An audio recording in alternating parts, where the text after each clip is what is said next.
আসসালামু আলাইকুম এভরিওয়ান। আজ আমি মুরগি দিয়ে ভুনা খিচুড়ি রান্না করব।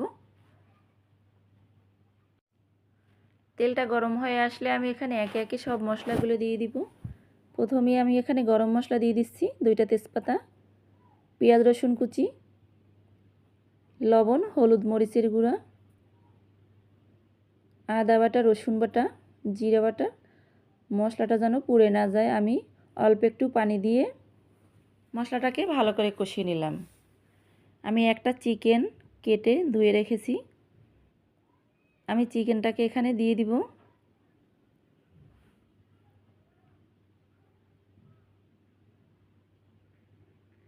দিয়ে আমি ভালো করে একটু কষিয়ে নিলাম।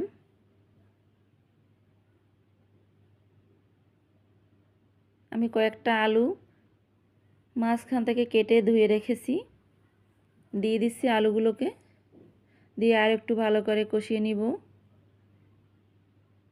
আমি এখানে পোলার চাল নিয়েছি আর সাথে সামান্য আমি মসুর ডাল দিয়ে দিচ্ছি। আমি চালটা দিয়ে একটু ভেজে নিব, কয়েক মিনিট আমার ভাজতে হবে। এ পর্যায়ে আমি চুলাটা কমিয়ে দিচ্ছি, ভালো করে ভেজে নিলাম। দিয়ে দিব আমি গরম পানি, ফুটন্ত গরম পানি। পানিটা দিয়ে আমি 3-4টা কাঁচামরিচ দিয়ে দিয়েছি, দিয়ে একটা ঢাকনা দিয়ে ঢেকে দিব রান্না হওয়ার জন্য।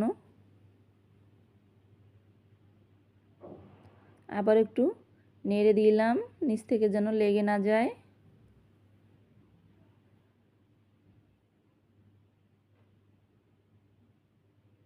এই পর্যায়ে আমি চুলাটা বন্ধ করে দিয়েছি।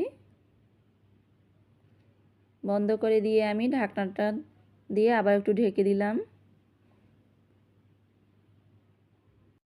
খিচুড়িটা পছন্দ করেন না এমন কেউ নাই, ছোট বড় সবাই কিন্তু খিচুড়িটা পছন্দ করে।